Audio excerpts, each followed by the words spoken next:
Nous allons maintenant voir les opérations avec les clients. Nous allons maintenant étudier l'avoir pour retour de marchandises.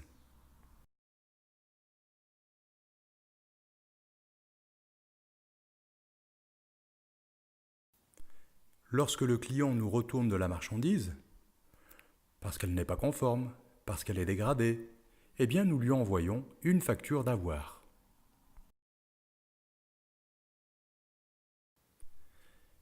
La facture d'avoir s'enregistre toujours à l'envers par rapport à la facture de droit.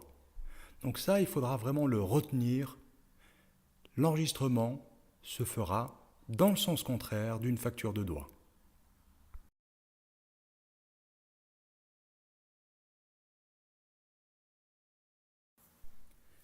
Nous allons voir cela à travers un exemple.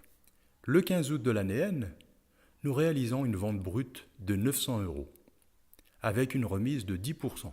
Le client constate une dégradation sur une partie des produits et nous les retourne. La valeur des retours est de 100 €. Nous lui envoyons une facture d'avoir qui reprendra les conditions de la facture de droit, sauf les frais de transport. Voyons maintenant les enregistrements.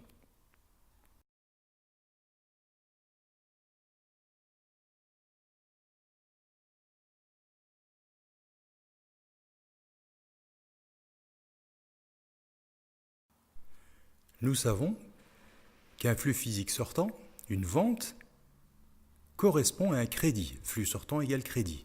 Mais là, nous sommes face à une facture d'avoir.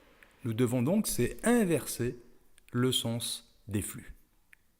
Ainsi, ce retour de marchandises pour 100 € va faire l'objet d'un enregistrement dans un compte de la classe 7, un compte 70, en tant que vente, au débit pour 90 €. 90 € parce qu'il faut enlever les 10% de remise sur les 100 € de retour.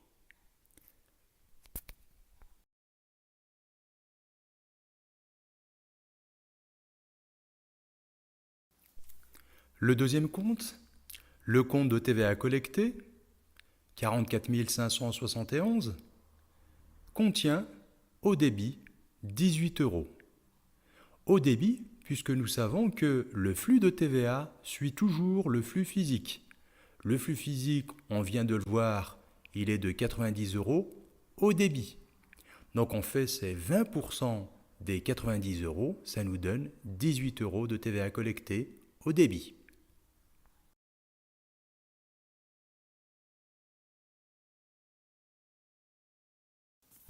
Enfin, le compte de contrepartie, c'est le compte client, 411, et la valeur, qui est de 108 €, est inscrite au crédit.